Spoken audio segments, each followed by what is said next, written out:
pláticas y eso. Sí. O sea, difícilmente creo que congeniabas con alguien en hacer una plática en lo del recorrido. Y veías a los ingenieros tenían risa y risa, cotorreando, y yo decía, se me hacía raro, porque yo dije, normalmente es al revés. Sí. También con los de alimentos y me hicieron un fuchi experimental. Es experimental.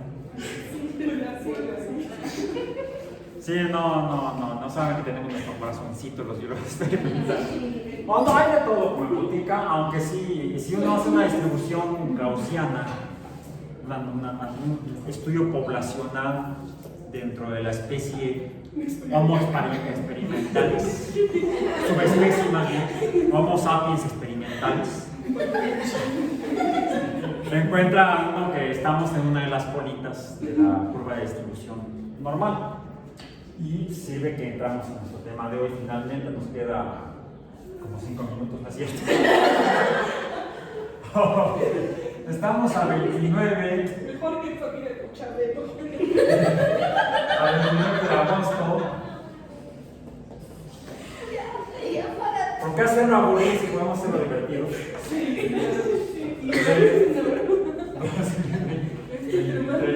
Si de por sí hablan mal de mí en la universidad. Me vale. Además es que este 2 parece 1. Ok. También en YouTube. Y TikTok todavía no se da el término, pero ahí va, lo estoy trabajando. TikTok es más liberal todavía. Sí, todavía, pues son puros, es que no son ni millennials. No, son Gen Z, ¿no? Son Gen Z. Sí, pues, si estamos en 2023, quiere decir que aquellas personas raras que llegan a tener. Acaba de proyectar. Sí, yo terminé la carrera en 4 años. ¿Sí? Y fueron más de los 12 trimestres porque se canceló un trimestre. Entonces, mi generación tardó 13 trimestres en salir porque el que iba a ser nuestro último trimestre se canceló por un paro. No es cierto, por una huelga. Fue una huelga del sindicato, del CITUAM. No se repusieron los días perdidos y al no tener al menos 50 días el trimestre no pudo ser oficial. Es lo que establece la legislación. Para que un trimestre sea oficial debe haber por lo menos 50 días hábiles. Fue por eso que desde 1983, hace 40 años. Hace 40 años sé que sucedió eso, el trimestre de primavera, el 83P, hubo una huelga creo que fueron 10 días, algo así, del CITUAM, que llevó a que no se repusieron, no se modificó el calendario, y entonces no se cumplían los 50 días hábiles del trimestre y se declaró no válido. Deberíamos haber terminado la carrera en julio de 1983 y ya nada más tramitar nuestro título y tener el título tardaba 3 meses. Para fin de año ya teníamos el título en la mano, seguro. ¿Sí? Algunos de los compañeros y compañeras de la licenciatura ya habían hecho sus trámites para iniciar maestría, por ejemplo, algún posgrado, en septiembre de ese mismo año. Normalmente te dan hasta diciembre para entregar documentos. Pues no. Cuando muy pronto tuvimos los documentos en marzo del año siguiente, en marzo del 84. Entonces hubo quien perdió un año para entrar a la maestría, por ejemplo. Fue por eso que la universidad tomó la decisión, o se tomó a nivel de las rectorías, no volver a permitir que se diera lo mismo. Entonces, cuando ha habido huelgas muy largas, como que se pierden más de 5 días hábiles, el calendario se modifica para reponer esos días. Entonces, Incluso cuando en 2008 tuvimos una huelga de 2 meses, y cuando en 2019 tuvimos una huelga de 3 meses. Entonces, eso ha llevado a que a la modificación del calendario cambie las fechas de inicio y término, y tenemos, por ejemplo, ahorita estamos en el trimestre 23P, en pleno verano, y el trimestre del 23P o primavera terminará propiamente en el otoño de 2023. Sí es cierto, el trimestre de otoño comenzará en el mismo otoño, terminará en invierno, ¿okay? Que es lo que debería ser cotidiano y normal. Pero es eso para que estén informados, correcto. Entonces, ¿esto por qué salió? No sé. ¿Por qué salió? Estamos en... Ah, de que me proyecté. Sí, me proyecté. Pero yo le quedé. Bueno, entonces, terminé en 4 años, pero fueron 13 trimestres por lo que acabo de decir, sin probar el calendario. En el 85 se modificó el plan de estudios experimental y lo que era el área de concentración se elevó a rango de licenciatura, que es la que están ustedes estudiando. No existía la licenciatura en biología experimental antes de 1985. Y entonces, cuando se cambió el plan de estudios, se incrementó el número de créditos, el número de UEAs por trimestre, porque se había dado la revolución genética, de ingeniería genética, por ejemplo, y todo eso se incluyó en el plan de estudios nuevo. Se elevó el nivel de la licenciatura, pero la consecuencia a mediano y a largo plazo fue que tardaban más en terminar la carrera. Desde entonces, la media, el tiempo medio de estancia en la universidad de los de biología experimental es de 6 años. Entonces traten de, bueno, eso llevó a que finalmente en 2013, hace 10 años, se entrara en vigor un plan de estudios en el cual se redujo el número de créditos, el número de UEAs y el número de UEAs que llevan por trimestre, para que no se afecte tanto el tiempo de egreso, porque ya cuando salían de la licenciatura iban por su trámite de jubilación y a solicitar su credencial del INAPAM. Yo. Bueno, ok. Decíamos que vamos a abordar el tema del día de hoy de nuestro curso de Introducción al Pensamiento Introducción al Pensamiento Crítico basado en la física. Okay. Y estamos en la segunda parte del curso, del programa del curso, que es Estándares Intelectuales para el Pensamiento Crítico. Ya la sesión pasada, la semana pasada, la sexta sesión del curso, revisamos aquel concepto de las conspiraciones. Nada más para recordar y retomar un poco eso, ese concepto de las teorías conspiranoicas que plantea que algunos fenómenos sociales o históricos fueron consecuencia de favorecer intereses de grupos de poder económico, político, social, tal vez. Es un fenómeno humano relativamente reciente. Se presenta en la segunda mitad del siglo XX.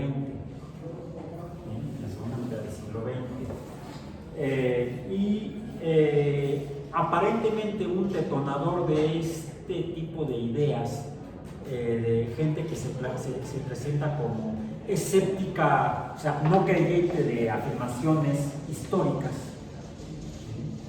que lleva a otro tipo de negación o escepticismo, supuesto escepticismo, sobre no solamente eventos o hechos históricos, sino incluso sobre afirmaciones producto de la ciencia, de la investigación científica o de teorías científicas formalmente. Parece surgir esta forma de pensamiento popular en la sociedad a partir de que en el 23, ahora está muy presente, el 23 de noviembre, no recuerdo si fue el 23 o el 22, ahorita ya dudé, 22 o 23 de noviembre, googleenlo, si se pueden entrar a la red, usen sus poquitos datos, de 1963, hace, ¿cuántos años?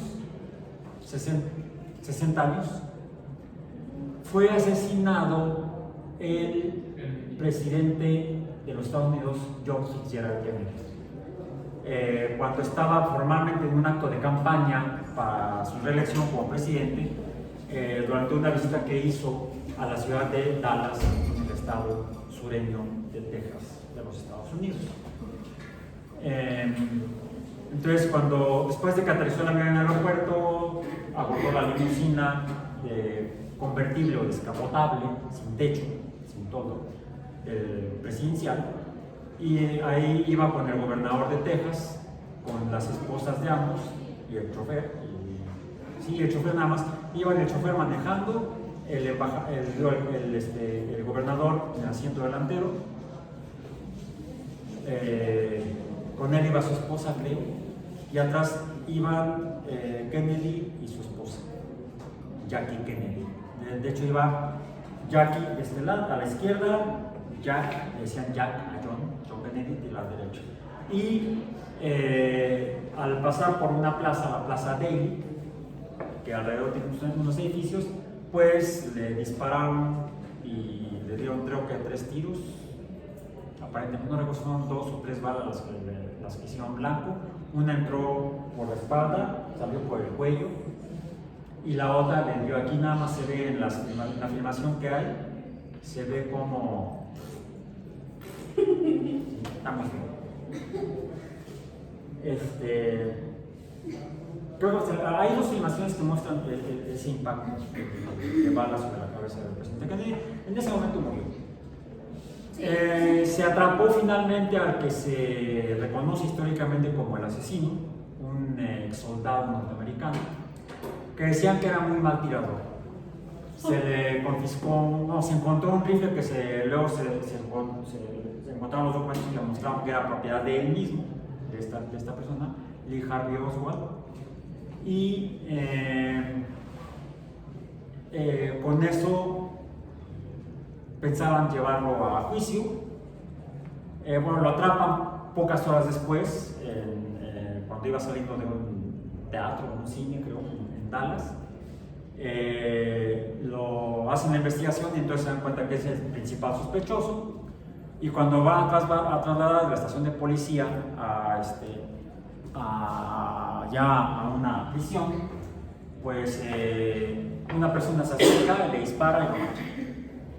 Cuando no lo mata en ese momento, le disparan en el vientre, y rápidamente lo meten a una ambulancia que estaba ahí, tenían en la estación de policía, lo llevan al hospital y muere en el mismo hospital donde le declararon muerto al presidente Kennedy, curiosamente. Entonces, pues nunca pudo confesar o nunca se le pudo probar en un juicio si él había sido efectivamente el asesino del presidente Kennedy, quien disparó sobre el presidente Kennedy. Y a partir de esa falta de juicio, de un juicio y una investigación policíaca y profunda del caso, pues empezaron las dudas. Y las sugerencias o suposiciones de que en realidad no había sido asesinado por Harvey Oswald, sino por una conspiración gubernamental o de empresarios en el gobierno y el ejército norteamericano, porque había gente, sí, efectivamente había gente que estaba en desacuerdo con las políticas que había estado implementando el presidente Kennedy desde que tomó la presidencia en enero de 1961. Entonces ya estaba en su tercer año de ejercicio gubernamental como presidente de los Estados Unidos, y había gente muy contenta y gente muy enojada. Entonces de ahí surge esta idea de que hubo una conspiración para asesinarlo. Y de aquí da motivo para que, sobre todo en los Estados Unidos, hubiera gente que revisara hechos históricos nacionales o internacionales en los que participó el gobierno de Estados Unidos, principalmente, para buscarle ruido al chicharrón, diríamos en español mexicano. ¿Sí? Buscar ahí el dato que hace dudar de la veracidad de la afirmación del hecho. Algo, no, quizá, bueno, es que eso es pensar críticamente, revisar las afirmaciones, las hipótesis o incluso las demás teorías, porque de hecho es el motor de la ciencia. El escepticismo en los postulados, hallazgos y experimentos y observaciones de colegas. Pues no creo en tus datos. ¿Sí? A ver, muéstramelos. Ok, vamos a revisar. Decía yo, vamos a hacer un análisis estadístico del comportamiento de los biólogos experimentales. Y de esta manera llegamos al tema de hoy. Esto sería, ¿qué? Una representación de un análisis, vamos a decir, estadístico de frecuencias de eventos, y aquí ponemos la frecuencia, o sea, este es un número, y aquí ponemos los eventos o variables, vamos a poner las X, que estamos estudiando. Por ejemplo, el comportamiento de personas, perfiles, estaturas. Estos son los datos, y este es el número de datos en un intervalo entre un intervalo de valores, un valor mínimo, un valor máximo. Y cuando es muy frecuente encontrar frecuencias con esta estructura en estudios estadísticos. Es un producto del uso de las herramientas de la parte matemática llamada estadística descriptiva. O sea, nos describe o dice cómo se comporta el fenómeno. Un fenómeno real. Bien. Podemos estudiar distintos fenómenos mediante herramientas de la estadística descriptiva. Digamos que esta es la variable A. La frecuencia de la variable A, este es el número de casos de la variable A, y vamos a decir la variable A, y aquí tenemos la variable B, la frecuencia de casos de la variable B, y lo que obtenemos es, bueno, ¿cómo se llama esta curva? Porque la curva puede tener diferentes formas, dependiendo de cómo se comporte el número de casos.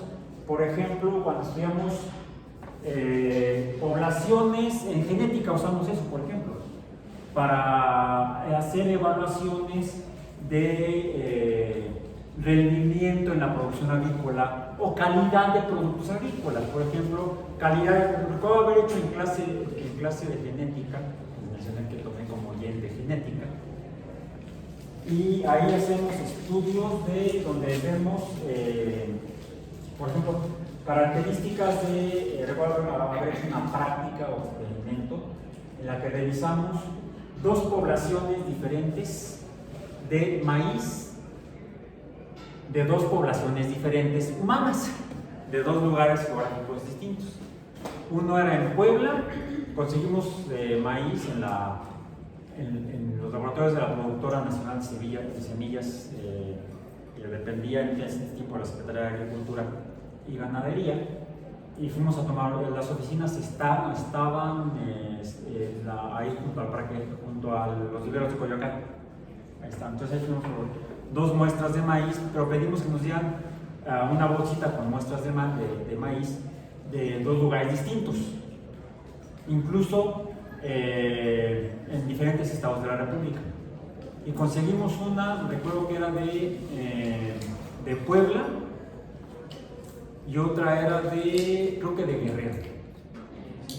Dos estados más o menos cercanos, pero con poblaciones humanas, con comunidades humanas distintas.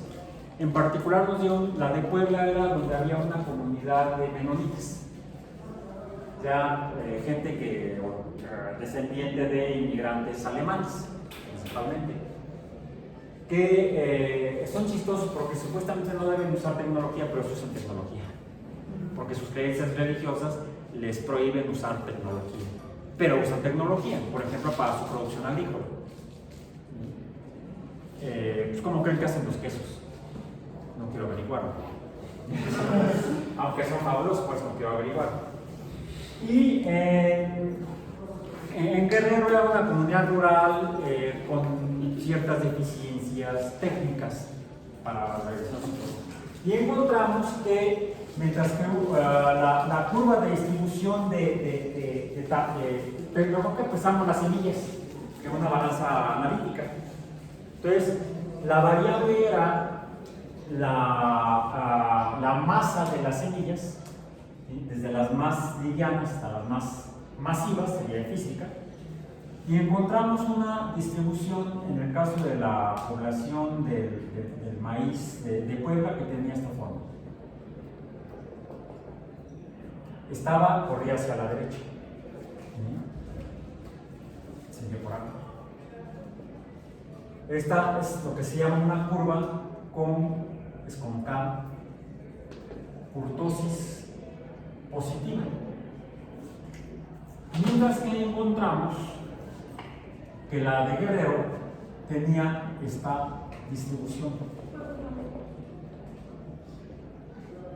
Tomamos poblaciones más o menos iguales de semillas, o cantidades similares, y vimos que la curva estaba hacia la izquierda. Esta tenía, ¿cómo sería la kurtosis? Pues si la que va para allá es positiva, esta presentaría kurtosis negativa, porque se desviaba hacia la izquierda de la media. Incluso aquí teníamos una bajada, una frecuencia muy bajas del lado derecho, y en esta tenemos frecuencias muy bajas del lado izquierdo. Y esto sería la curva que no es ni con kurtosis negativa, sino con kurtosis positiva, es la que llamamos una curva de distribución normal. ¿Sí? O gaussiana. Bueno, a veces uno se encuentra en algunos fenómenos que nos presentan este tipo de curvas. Ahí el profesor, pues es casi igual, casi es una curva normal de algún fenómeno que sea un fenómeno normal, pero ocasionalmente uno se topa con este tipo de datos. Esta sería una curva de distribución paranormal. Un fantasma. La típica figura del fantasma de la sábana blanca. ¿Han visto la de Charlie Brown? A lo mejor la pasan en algún lado, poco la encuentran en internet. La de. Es la gran calabaza Charlie Brown. Una especial de Halloween. Ok, bueno. Porque nuestro tema de hoy es ¿qué es lo paranormal? Por ahí hay una referencia donde nos da una definición de lo que es algo paranormal. Déjenme ver si conecta aquí. Si no, traten de abrirlo ustedes. O googleen paranormal, a ver qué les da. Mientras no les dé susto. Ahí está. Si les da susto, ya saben cómo lo resolvemos en México, ¿no? Con un bolillo. Con un bolillo. Y dice que no puede ser explicado por los conocimientos científicos actuales y es objeto del estudio de la psicología. ¿Para quién? Psicología. Para la psicología están los cucus. También dice que no se ajusta a las leyes de la naturaleza. ¿Qué no qué? No se ajusta a las leyes de la naturaleza. Son similares las dos definiciones, no son idénticas. Tú decías, tal vez léeme aquella. Una dice que es que es un rollote, pero hoy te voy a sintetizar. Que no puede ser explicado por los conocimientos científicos actuales y es objeto de estudio de la parapsicología. Inexplicable, vamos a decir, o el conocimiento actual. Y la definición que mencionaste tú es No se ajusta a las leyes de la naturaleza. no ajustado, o no ajustable, vamos a decirle, a las leyes naturales, vamos a ver. ¿Cuáles son las leyes naturales? Pues las que surgen de este tipo de métodos. Diríamos que esto, si le ponemos aquí un asterisco, se referiría a esto, ¿sí? A los métodos o el conocimiento. El conocimiento, no es cualquier conocimiento, porque recordemos que hay conocimiento producto del pensamiento mágico. Finalmente es conocimiento. ¿Qué conoces? Pues yo conozco a las estrellas y las constelaciones, y como estaba ahorita Marte en conjunción con Júpiter, bla bla bla. ¿Sí? El conocimiento es en realidad la interpretación de la naturaleza. Puede uno interpretar la naturaleza al modo de la magia, o le prende una veladora al santo de mi devoción. Puede interpretar la naturaleza al modo de las religiones, que son varias, no solamente hay una. Diferentes sociedades humanas a lo largo de la historia de la humanidad. Eso sería un pleonasmo, realmente, porque ¿qué es la historia? ¿Cómo definen la historia los historiadores? ¿Cómo? Googleenlo. ¿Cuál es la definición de historia? Estamos hablando de los historiadores, no nosotros. Nosotros no somos ni pretendemos ser historiadores, pretendemos ser biólogos experimentales. Whatever that means. Disciplina que estudia y expone, de acuerdo con determinados principios y métodos, los acontecimientos hechos que pertenecen. Bueno, ¿cuál es la fuente que consultas? Porque es de un rollo. Parece hecha por un biólogo experimental. A ver, no vamos, nada más fue un comentario irónico. Es un diccionario. ¿Cuál es? De Oxford. Ahora entiendo. Son los de Oxford. Son peores que los experimentales. Una definición un poco más simplona o más tradicional. Narración y exposición de los acontecimientos pasados y dignos de memoria, sean públicos o privados. Estudio del pasado del mundo. Estudio del pasado, pero todo, cualquier pasado. Dice a partir de la examinación crítica de Registros y documentos. Eso también se extiende un poco más, no hasta como la otra, pero un poquito más breve. Pero llegó al concepto fundamental que manejan los historiadores clásicos. Porque la misma historia ha evolucionado a lo largo de la historia. Curioso. Cosas de la humanidad. La humanidad ha evolucionado no solamente de manera biológica, sino también de manera cultural.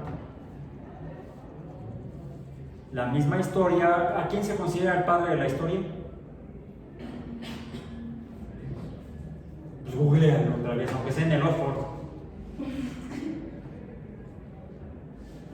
Se vale. El problema es que nos hace gastar mucho tiempo. ¿Usa mucho? Heródoto. ¿Sí, Heródoto? Sí. Bueno, ahí sí. ¿Algún otro historiador? ¿Por qué Heródoto? ¿Qué hizo Heródoto? Empezó a describir los acontecimientos que marcaron su época. ¿Seguros? Un relato del pasado de la mesa. ¿Cuál? Era chisme. No sé. ¿Cuál? ¿Por qué Heródoto?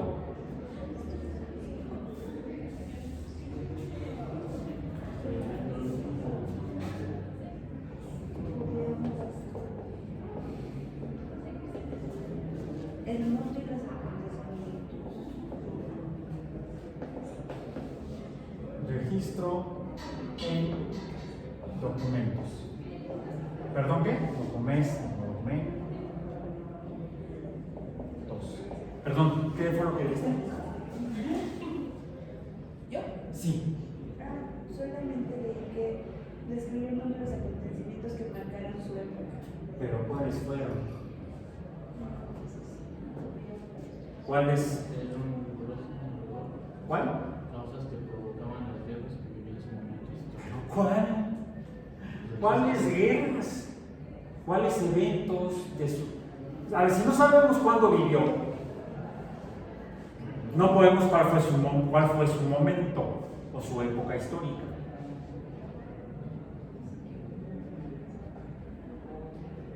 Es más, busquen obras de Heródoto. Obras de Heródoto. Que narraba la historia de Persia y las guerras médicas. Las guerras médicas. Esas son las que se dan en los hospitales, en las farmacias. El pleito que tienen ahorita con Cofepris.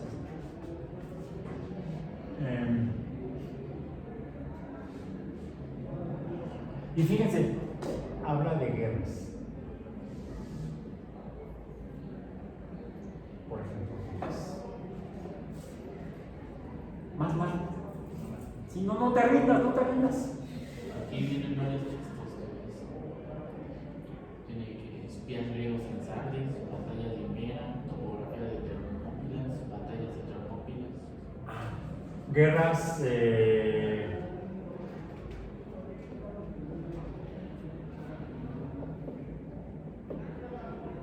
Heródoto vivía en Elas, Grecia, ¿correcto? Y esas ciudades-estado eran frecuentemente invadidas por los persas. ¿Sí? Mencionaste las Termópilas. Esa fue una batalla en particular durante una de las invasiones persas a las ciudades griegas. Porque no fue solamente una vez. Termópilas, la batalla de las Termópilas. ¿Por qué es históricamente famosa la batalla de las Termópilas? ¿Y qué tiene que ver con esto?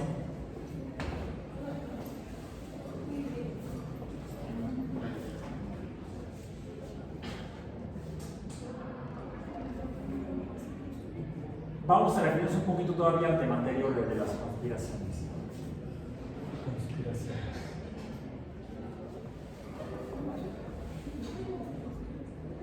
Porque hay una relación entre las ideas conspiranoicas y las afirmaciones de lo paranormal. Hay una relación intelectual, vamos a decir.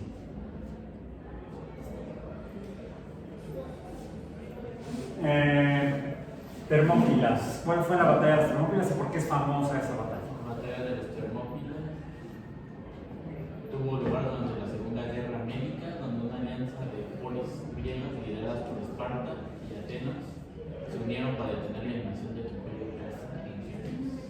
¿Y por qué las Termópilas? ¿Por qué ese nombre? Porque hubo muchas otras batallas, pero ¿por qué esa es icónica prácticamente? Es un lugar, fue una batalla en un lugar, que es una cañada por la que hay que pasar para llegar a Esparta y a Atenas. Si no pasas por ahí, tienes que llegar por mar, y por ahí te pueden bloquear el desembarco, por ejemplo. A ver, googleé junto con esto, película. ¿Eh? La de 300. ¿La viste? Sí, claro. ¿Sí? Cuando se te está viendo. Cuéntales el chisme a tus compañeros. Supone que es cuando Esparta toma presencia en la guerra y justamente lo que Derrota a los persas. No, es todo los persas. Bueno, ¿viste la película? Sí. ¿Has leído la historia de la batalla de las Termópilas? ¿No? Está mejor la historia que la película. No lo dudo. ¿Eh? No lo dudo. Sí. Al ser más explicativo. ¿De qué trata la película? ¿Cómo está presentado? Fue por eso que no la fui a ver. Con el puro trailer dije no voy. Digo, es que son de esos que en mis tiempos decíamos que está tan jalada que se rompió la pantalla.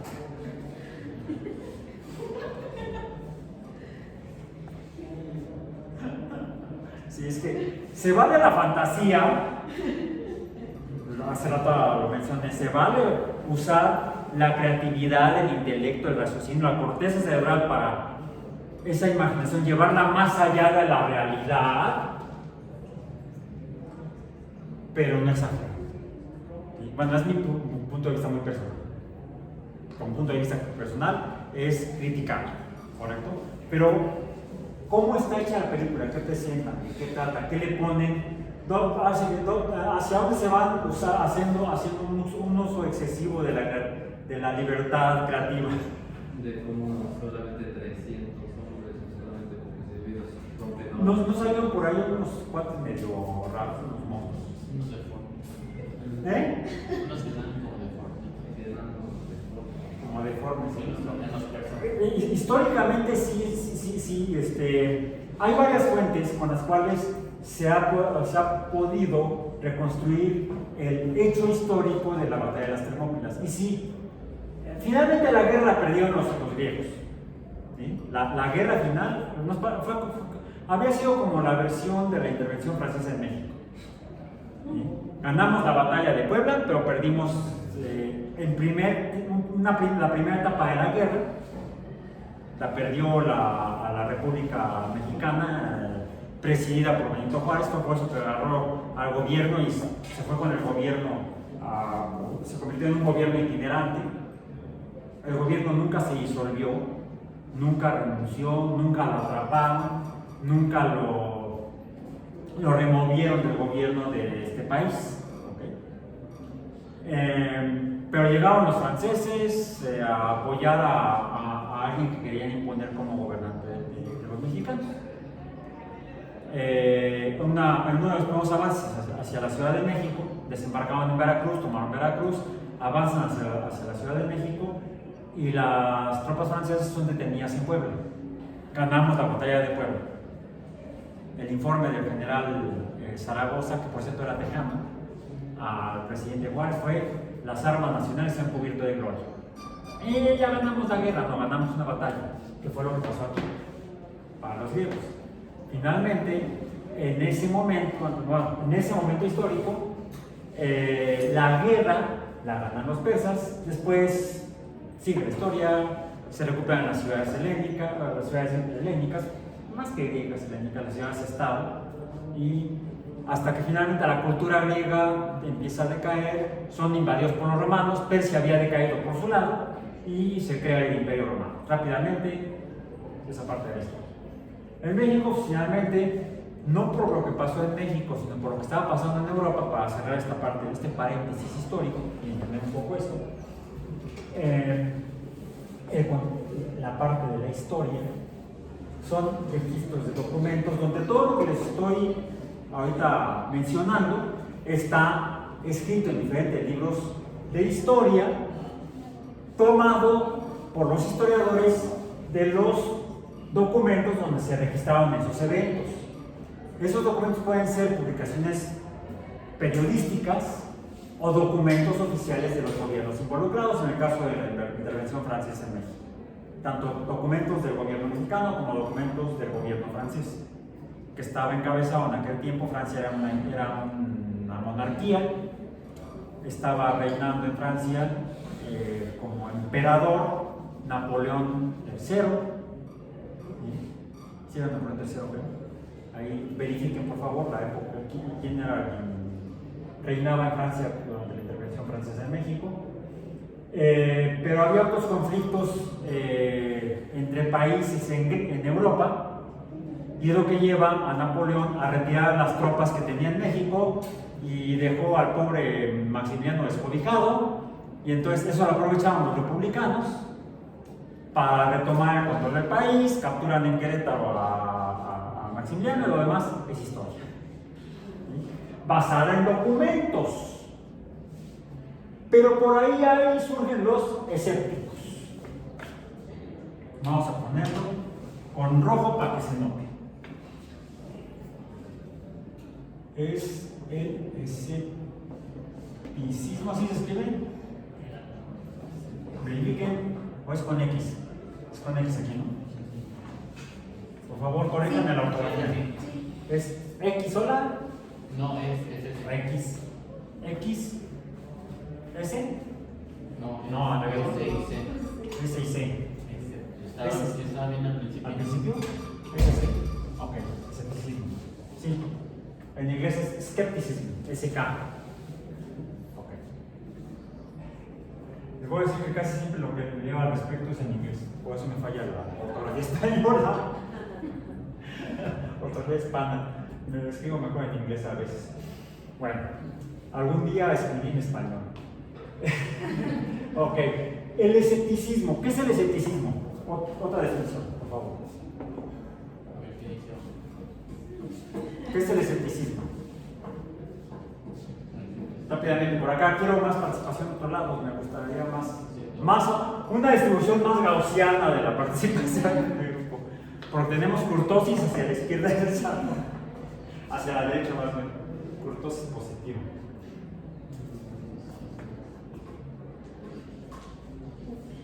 ¿Por ahí hay alguien? ¿Qué es escepticismo? Pues dice que la verdad no existe. Ah. Y que en caso de que exista, el ser humano es incapaz de conocerlo. Es una filosofía, ¿no? Que dice que la verdad no existe y que si existe, entonces no la conocemos. llamémosle desconfianza. Para escribir una sola palabra, desconfianza. Aunque desconfianza vendría de falta de fe. Falta de fe, la fe es la creencia sin necesidad de evidencia en sentido estricto. Es creer en las afirmaciones, en la verdad. Pues la desconfianza es no creer en las afirmaciones. O sea, se dice que la historia de las guerras pérsicas, como lo que he descrito en las Termópilas, fueron 300 los soldados espartanos o guerreros espartanos que pararon al ejército persa. Bueno, se ha estudiado los documentos, los registros diferentes, pero hay un pequeño problema en cuanto a la confianza, que se lo he puesto a la desconfianza, la confianza en documentos. Uno generalmente debe presentar confianza, sin fe o creencia en lo registrado. Que quien registra quién es, en términos ideales, debería ser quien observó los eventos. Le llamamos testigo. Es más, podemos aquí expresar de una manera como pleonasmo, testigos directos. Porque luego se suele acudir o escuchar a testigos indirectos. Me dijeron, me contaron, me lo dijo un pajarito. Esos, en sentido estricto y etimológico de la palabra testigo, pues no son testigos. Incluso se afirma que son decires, lo dijo alguien, pero no fue testigo, o se le llaman testigos indirectos. Ok. Entonces, si quien registra es un testigo directo, hay una confianza, un nivel de confianza grande en lo que está registrando en el documento. Alguien diría, bueno, también están los testigos indirectos. Eso reduce la confianza y puede dar lugar a la desconfianza en la afirmación establecida en el registro.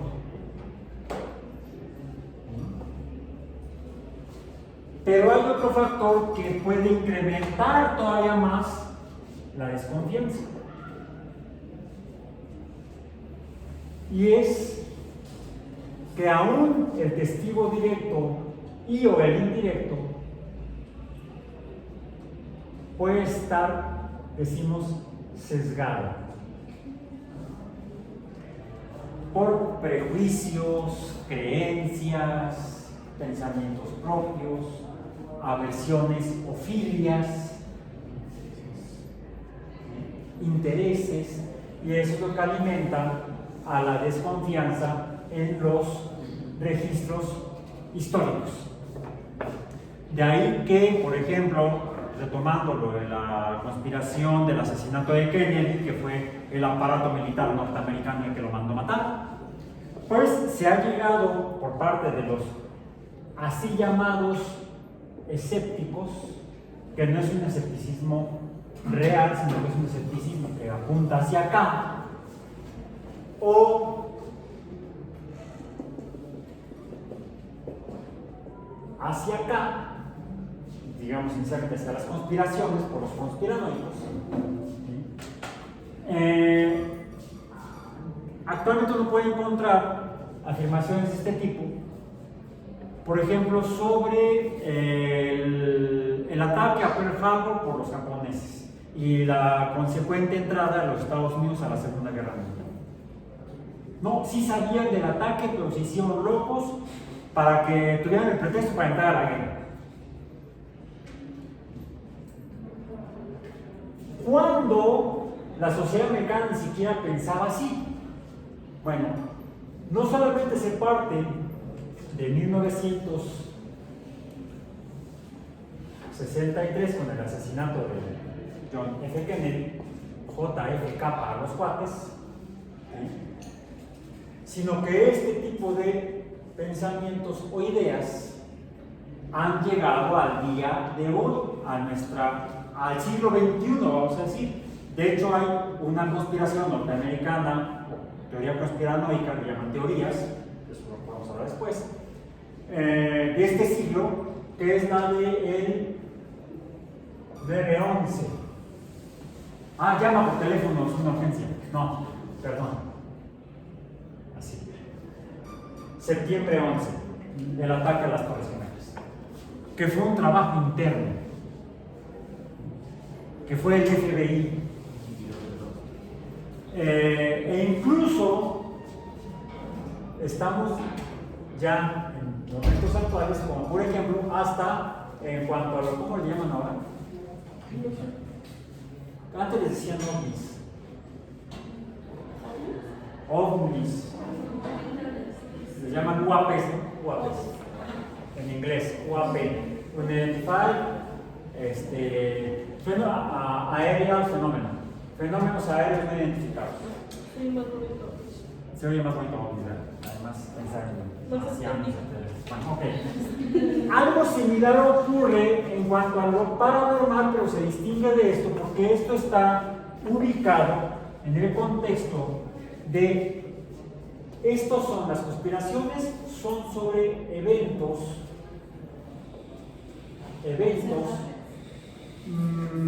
tangibles, vamos a decir, eventos, pongamos entre comillas, naturales,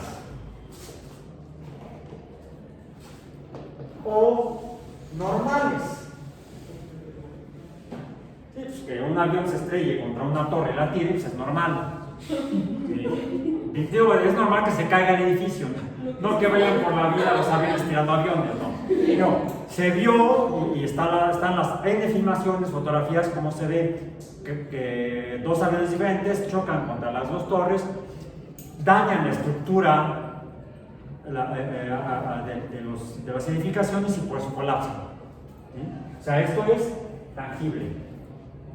Los UAPs, estas se les da una identidad de tipo natural, pero vamos a decir con una probabilidad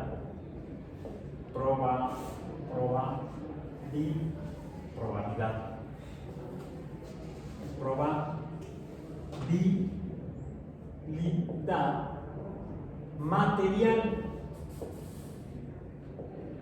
Son extraterrestres, son marcianos, ¿sí? O sea, son seres vivos que viven en otro planeta, en otra galaxia, en otra estrella, no sé.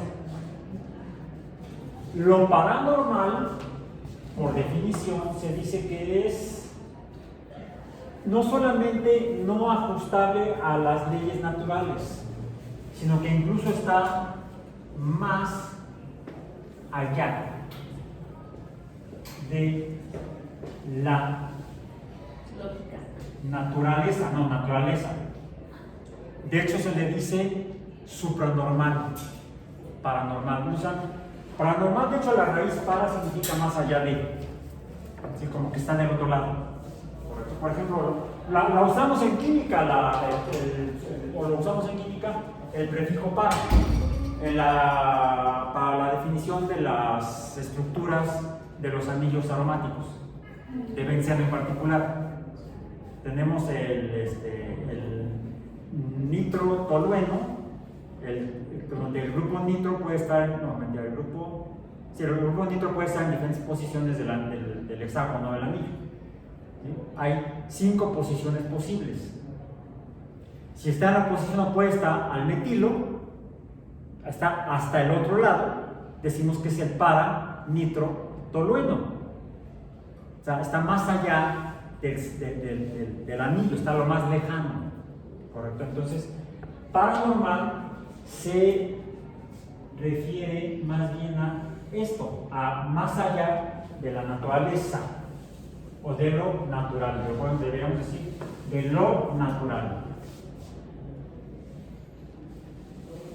De lo natural.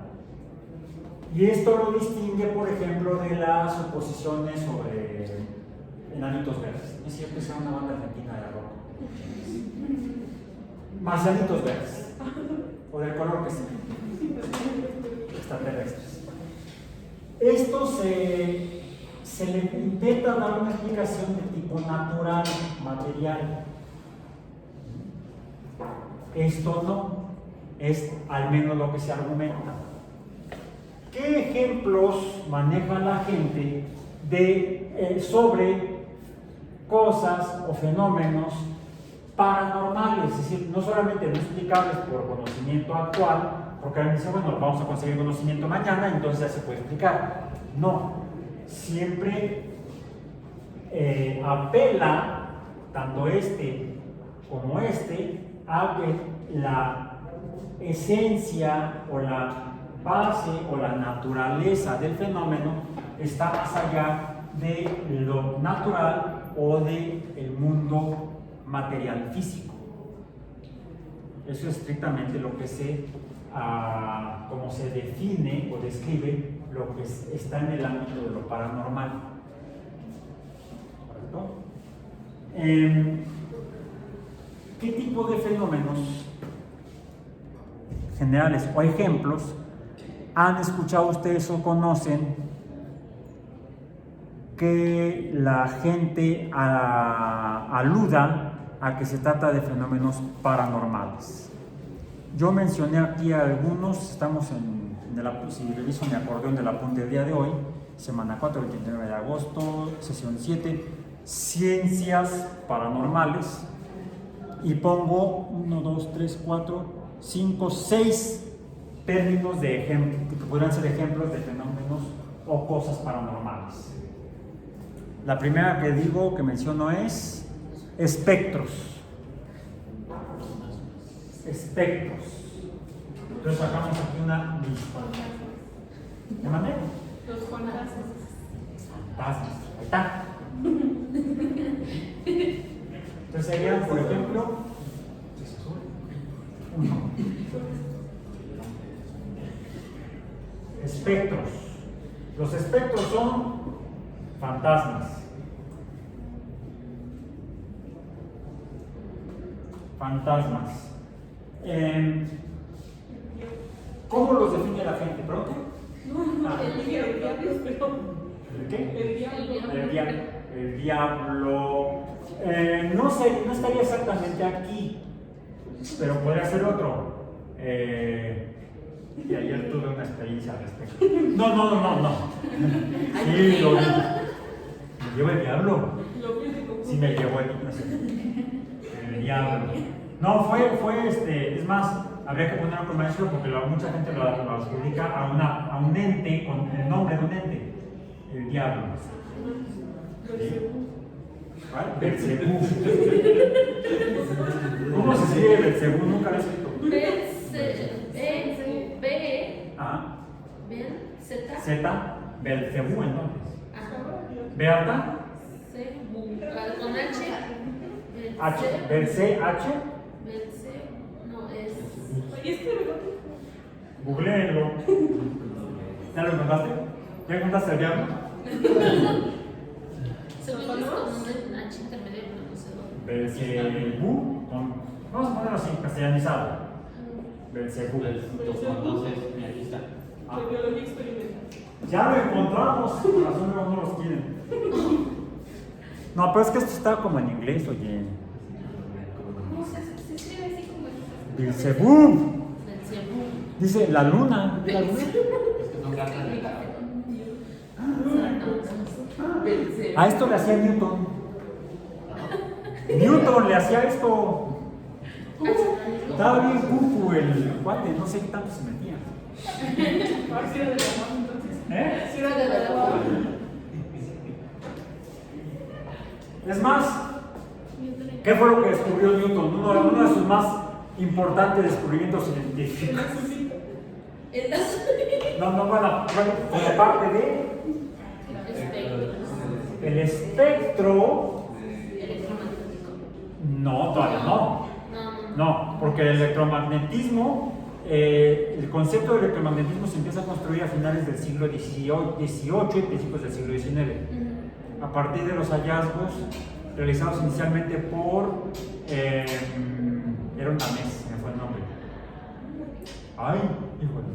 Lo vimos en física. Este profesor danés.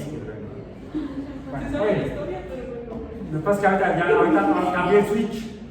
¿Sí? Entonces, pero esto sería conocimiento actual, espectros. El espectro observado por Newton. Y de hecho en clase de física explicamos por qué le llamamos espectros. ¿Por qué Newton le llama espectro? Spectrum. Porque Newton era teólogo. Newton era anglicano y muy devoto. Newton era de este tipo de personas devotas. Devotas, de aparatos, chakras, guaraches. Dicen que las personas devotas se van al cielo. Yo no encontré los zapatos. Con tenis de botas, dice que te vas al cielo. Te quedas en medio. En el limbo. O en el purgatorio. Ok. Eso andar purgado no es bueno.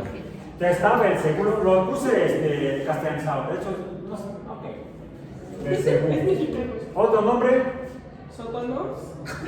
Satanás. Otro. Luzbel. Otro. ¿Cómo? Fausto. Fausto. Pero Fausto era el filósofo que quería reunirse con el diablo para venderle el alma a Yael.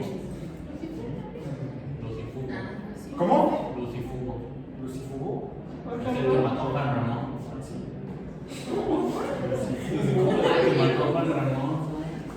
Ahí pensé que Juan Ramón de la La mano peluda. Lo mató. La mano peluda la escuchaba Gabán en la radio.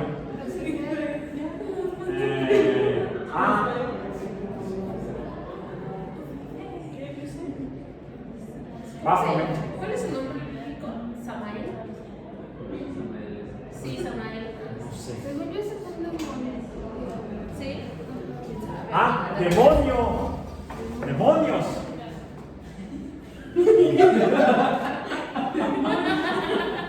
No. Luego las alusiones personales. Demonios, diablos, diantres, rayos y centellas, rayos y centollas.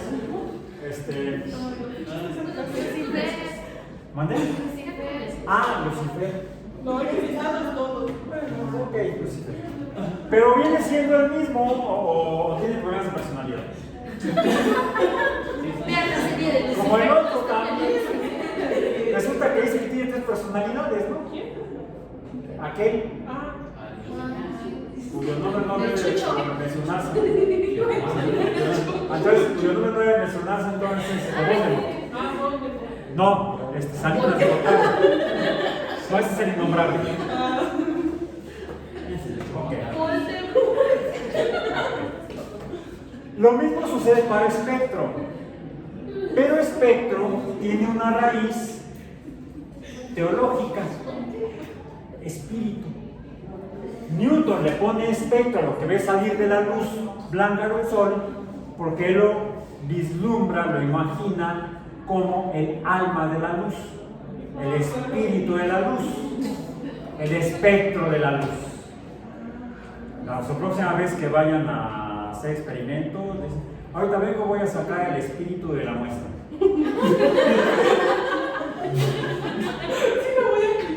Sí, el alma. Los van a querer exorcizar ahí mismamente en el laboratorio. La prueba de química ahora. Les van a tomar la piseta de agua bendita del francés.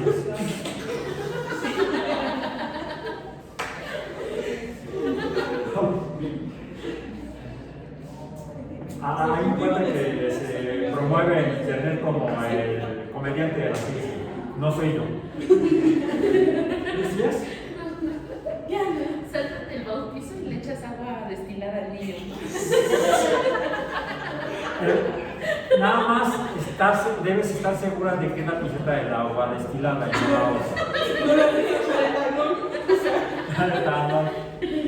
El niño, caray, como que me quema. Es que están así, es la bestia. El anticristo. Nos van a fundar. Ok, bueno. Sí, entonces ya mencionamos ahorita dos sinónimos de fantasma y espectro. Espíritu y alma. No la coordinadora. Pero está la coordinadora fantasma. No diga que lo dije yo. Mire, usted se graba, No es necesario, hijo. Dale pulgar arriba y compártelo con tus amigos. Suscríbete al canal y dale a la campanita para que se suscriba el próximo video. Ni así suben los. Estoy más de cómo la coordinadora me despidió. Ok, bueno, esto seguramente terminará en algún momento. Ok, entonces, formalmente esto no es material. No es tangible, pero tampoco es la luz. Pero es verificable la luz, lo que llamamos energía, de aquí surgen, por ejemplo, de la ciencia, vamos a decir, de la parte científica, lo voy a poner acá, como parte de la prueba normal científica, pues acá lo que tenemos son conceptos como materia, su dualidad con la energía. De hecho, la materia, con que cambia su estado, da lugar a la fuerza cuando ésta provoca precisamente ese cambio de estado, de reposo o movimiento, es decir, F por dx nos da lugar al menos en términos newtonianos, a energía. Fíjense, de hecho estamos ante el uso de palabras que nosotros ubicamos en el ámbito de la ciencia, suelen usarse aquí. Ya sintieron, mencionaba yo otros conceptos, bueno, espectro ya lo pusimos ahí, es sinónimo de fantasma espiritual que tiene relación con la teología, con las religiones. Las religiones teístas, ojo, las religiones teístas, las que ubican la presencia de alguna o algunas figuras, o de figuras divinas en general. Sí, eso es Dili Bibi. Así decíamos antes. Otra. PR. No es Puerto Rico. PR es percepción remota. Ojo, no confundir con la de la percepción remota. Esa es otra. Esa se explica mediante las herramientas de la ciencia. Las sustancias que se extraen de esas plantas son químicamente presentan analogías, similitudes con neurotransmisores. Y de ahí que provoquen o den lugar a la producción de la expresión de fenómenos fisiológicos por la activación de reacciones bioquímicas a nivel neuronal. De ahí las alucinaciones o las experiencias que algunos adjudican a fenómenos sobrenaturales, que es otro término que sería es más allá de lo natural o sobrenatural.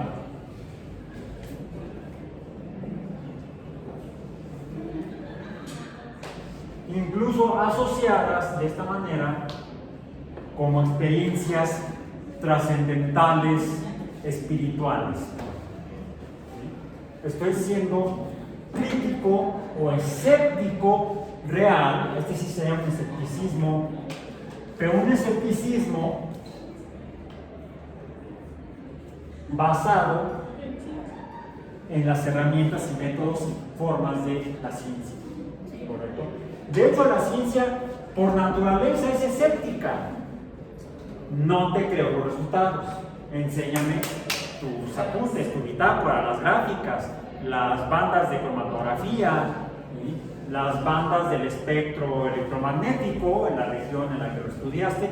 Y de hecho, no solamente un método o técnica de estudio o de análisis. Actualmente por eso la ciencia es tan complicada y tan costosa. En tiempos de Galileo lo que necesitaban hacer un par de pedazos de vidrio, una lámina de plomo, y con eso puedes hacer un telescopio y mirar a las estrellas y hacer nuevos descubrimientos astronómicos. Como lo hizo Galileo al descubrir los satélites galileanos. Los 4 satélites más grandes de Júpiter, Europa, Ganímedes, Calisto e Io, Europa, Ganímedes y Calisto. ¿Cómo le hizo? Nada más con eso, 2 pedazos de vidrio tallado, puestos en un tubo, era un telescopio refractor muy simple, y con eso vio cosas, fue testigo de cosas naturales que nadie había visto antes, porque estaban más allá de la capacidad de percepción humana natural, no más allá de lo natural o sobrenatural. Se han verificado y ustedes pueden tomar cualquier binocular sencillo o una cámara con un lente no demasiado de distancia focal muy grande, con un lente de 100 milímetros, nada más con un asa grande o un número asa grande y un tiempo de exposición suficiente, pueden ustedes registrar las imágenes de los 4 satélites de Júpiter. Pero bueno, hay que gastar en la cámara y en el lente, ya no es tan fácil, y más si queremos hacer descubrimientos científicos en el siglo XXI. Por eso es que cuando los escépticos en rojo, los de aquí abajo, le piden a la gente pruebas contra sus teorías conspiranoicas o contra su afirmación de espectros, fantasmas, espíritus, almas o todo esto,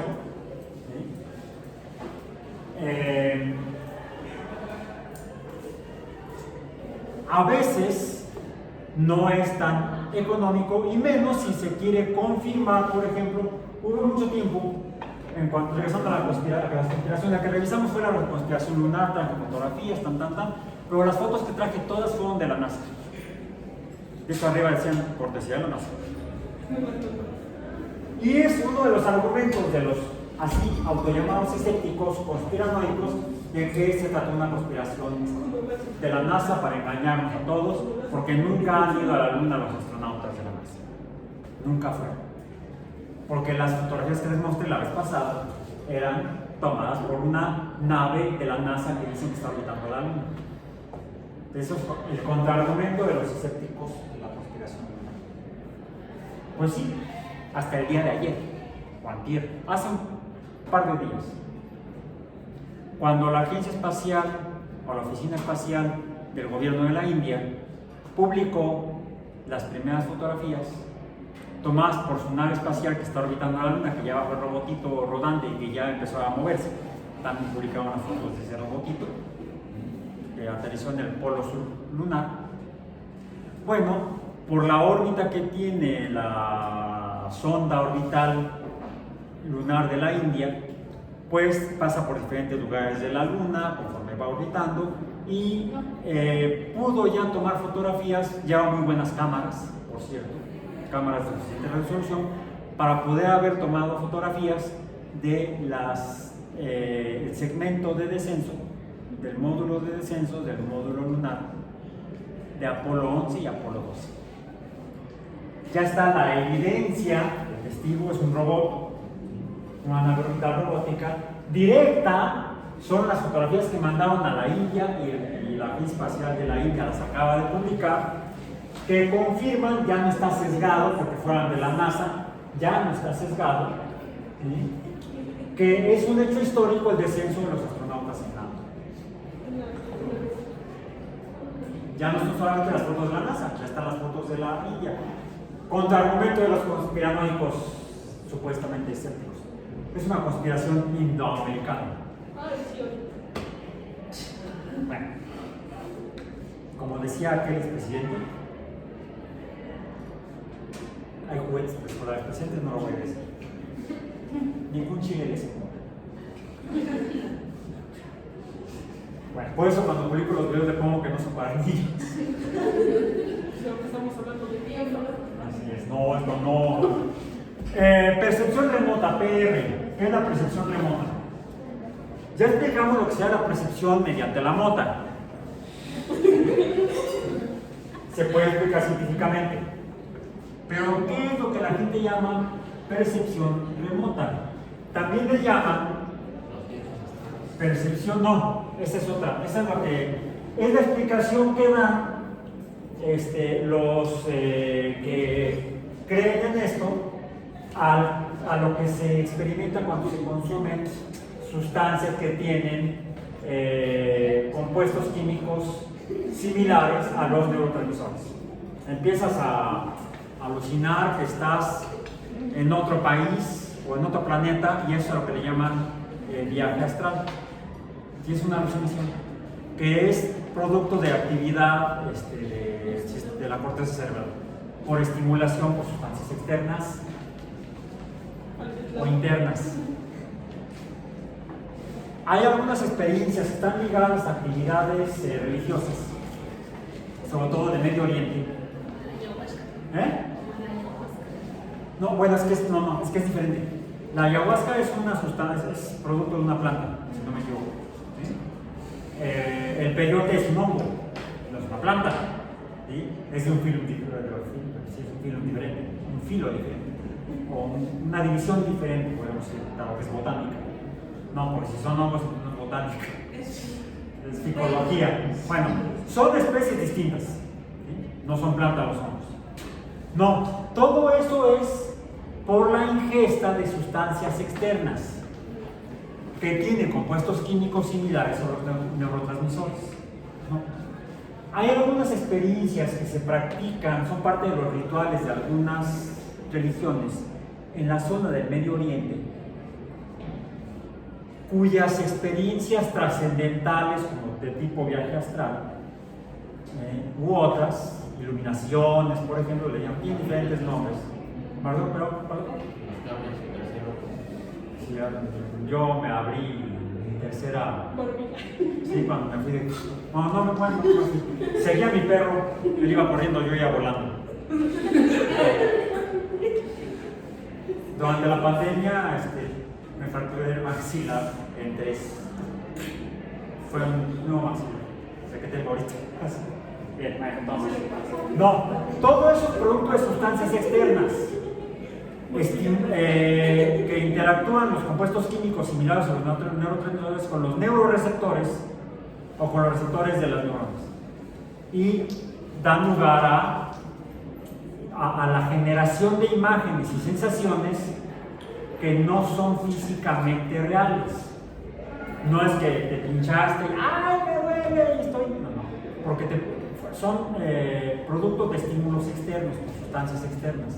No. Lo que hacen estas personas en estos rituales es que estimulan mediante diferentes acciones corporales, no nada sofisticado realmente, la secreción de neurotransmisores. Entonces, el aumento en la concentración de neurotransmisores provoca una sobreestimulación de los neuroreceptores y da lugar a alucinaciones.